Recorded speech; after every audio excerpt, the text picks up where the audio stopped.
Hi, hello, welcome to our channel Teju's పదాల పదనిసలు. ఈరోజు మనం చెప్పుకోబోయే కథ చలి నీవసమై పార్ట్ 293. ఇంకా లేట్ చేయకుండా స్టోరీలోకి వెళ్ళిపోదాం. చిన్నబాబు, అతను చెప్తుంది నిజమో అబద్ధమో మనం తెలుసుకోవాలి, కాసిం అడ్డు చెప్పాడు. నన్ను నేను ప్రూవ్ చేసుకోవాలా? గుడ్ అని తమ ఫ్యామిలీ ఫోటోతో పాటు అభిజిత్ తండ్రితో కలిసి దిగిన ఫోటో కూడా చూపించి, మీకింకా నమ్మకం లేకపోతే నేను నా తండ్రిని ఇక్కడికి పిలిపిస్తాను అన్నాడు అభిజిత్. అదేంటి, నువ్వు ఇక్కడికి వస్తున్నట్టు మీ నాన్నకి తెలియదా అని అడిగాడు అర్హంత్. మీరు మమ్మల్ని వెతుకుతున్నారని తెలిసింది. అది నిజమో కాదో తెలుసుకోవాలని మొదట నేను వచ్చాను. నిజమే అని తెలిసింది, కానీ దానికి కారణం తెలియదు.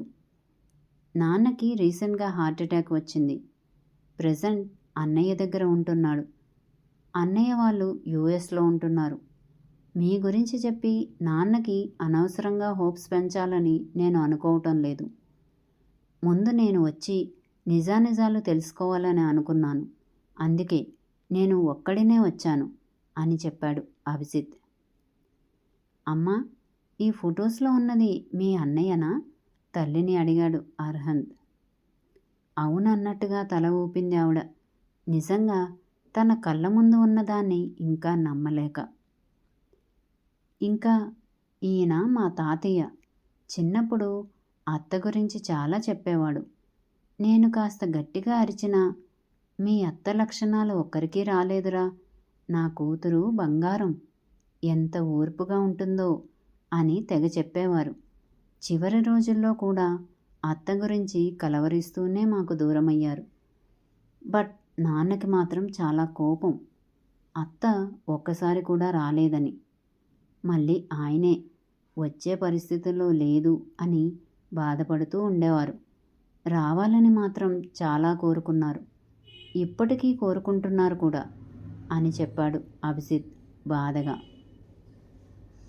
నిజంగా మా అన్న నా కోసం ఎదురు చూస్తున్నారా? నమ్మలేనట్టుగా అడిగింది శారద. మీ అన్నయ్య గురించి మీకే తెలియాలి అత్త, నవ్వుతూ చెప్పాడు అభిజిత్. మా అన్నయ్యకి నేనంటే చాలా ఇష్టం. నా కోసం చాలా చేశాడు. కానీ నేనే మా అన్నయ్య కోసం ఏం చేయలేకపోయాను దిగులుగా అని మళ్ళీ అంతలోనే కళ్ళు తుడుచుకొని అభిజిత్ని టచ్ చేస్తూ, నువ్వు నా మేనల్లుడివా? మమ్మల్ని వెతుక్కుంటూ వచ్చావా అని ఆనందంగా అడిగింది శారద. చిన్నబాబు, ఒకసారి బ్యాక్గ్రౌండ్ చెక్ చేయాలి అన్నాడు కాసిం. అవసరం లేదు కాసిం, అమ్మ కళ్ళలో సంతోషం చాలా రోజులకి చూస్తున్నాను. తన మేనల్లుడిని అమ్మ గుర్తించిందిలే నవ్వుతూ అన్నాడు. ఎక్కడ బ్యాక్గ్రౌండ్ చెక్ చేస్తే అభిజిత్ గురించి నిజం బయటకు వస్తుందో అన్న భయంతో. అమ్మా, నిజంగా నాకు చాలా హ్యాపీగా ఉంది. నీకు అన్నయ్య అంటే నాకు మేనమామ ఉన్నాడు. రే అభిజిత్, మామని రమ్మని చెప్పు అన్నాడు అర్హంత్. నాన్నకి రీసెంట్గానే సర్జరీ అయ్యింది. ఇప్పుడు ఈ న్యూస్ చెప్తే ఇండియా వచ్చే వరకు నాన్నని ఆపలేం. ముందు అన్నయ్యతో మాట్లాడతాను. అన్నయ్యకి విషయం చెప్పి ఇక్కడికి వచ్చే ఏర్పాటు చేస్తాను. నాన్న హెల్త్ కూడా చూసుకోవాలి కదా అన్నాడు అభిజిత్. రా, లోపలికి వెళ్దాం అన్నాడు అర్హంత్. అమ్మా, హ్యాపీగా తల్లి భుజం మీద చెయ్యి వేసి లోపలికి తీసుకెళ్తూ అడిగాడు అర్హంత్. చాలా చందు, నిజంగా నువ్వు మాట ఇచ్చినట్టే నా పుట్టింటి వారిని నన్ను కలిపావు అంది ఆవిడ ఆనందంగా. నేను ఈ పని పూర్తి చేయలేదమ్మా. నీ మేనల్లుడే నిన్ను వెతుక్కుంటూ వచ్చాడు.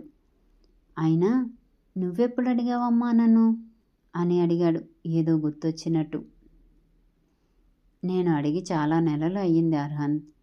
అయినా నీ వల్లనే కదా వాళ్ళకి తెలిసింది మన గురించి అని అంది ఆవిడ. అవును బావా, నువ్వు మా గురించి వెతుకుతున్నావని తెలియబట్టే నేను వచ్చాను. నీతో పాటు నాకు కూడా కొంచెం క్రెడిట్స్ ఇస్తే సరిపోతుందిలే అన్నాడు అభిజిత్ నవ్వుతూ. వాళ్ళు నవ్వుతూ లోపలికి వస్తుంటే ఎవరి అబ్బాయి అన్న జీవిత మాటలు విని ఆగారు. హాల్లో అత్తగారు కూడా కనిపించడంతో మా అన్నయ్య కొడుకు, నా మేనల్లుడు అని చెప్పింది శారద. ఏంటి, నీ మేనల్లుడా? మీ అన్నయ్య వాళ్ళు ఇంకా ఉన్నారా అని వెటకారంగా అడిగింది జీవిత. అత్త, నువ్వు మాట్లాడుతున్నది నా తల్లితో కోపంగా చూశాడు అర్హన్.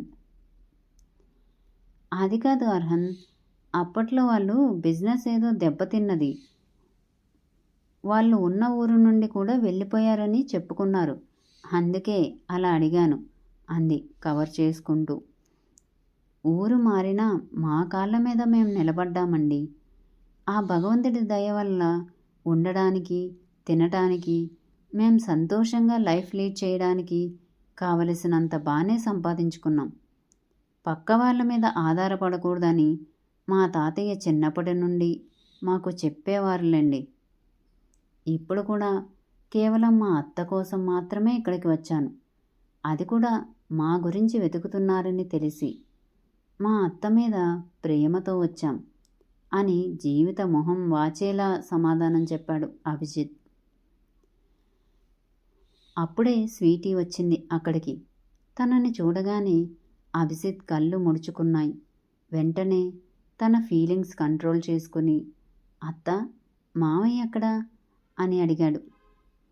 నువ్వు ముందు ఫ్రెష్ అవుదువు రా అభిజిత్, మీ మావయ్య ఇక్కడ లేరు కానీ నీకు గది చూపిస్తాను అని అభిజిత్ని తీసుకొని వెళ్ళింది శారద.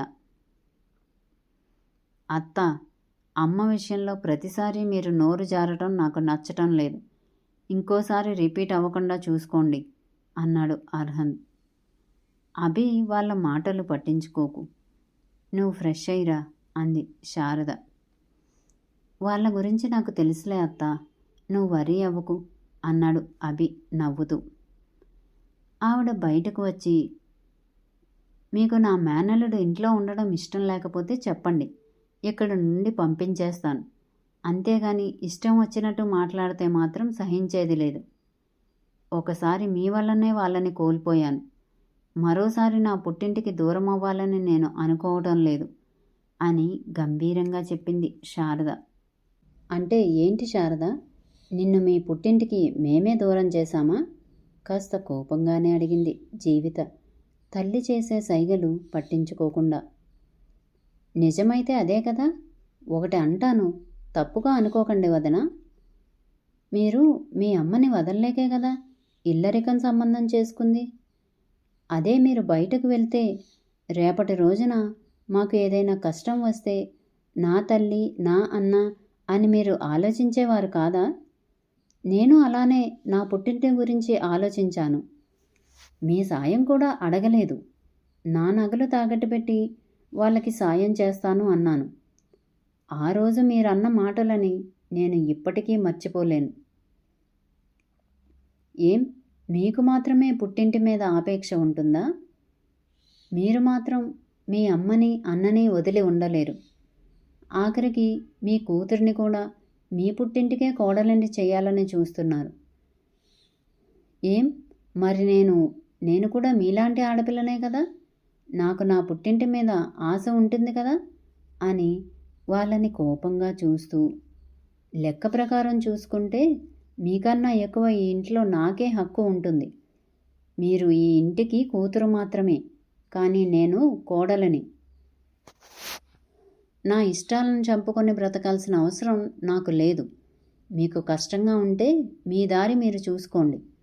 నా అల్లుడు ఈరోజు వచ్చాడు, రేపు నా అన్న కూడా వస్తాడు. వాళ్ళు నాతో కొన్నాళ్ళు ఉంటారు. నా కొడుకు ఇష్టమైతే శాశ్వతంగా ఉంటారు.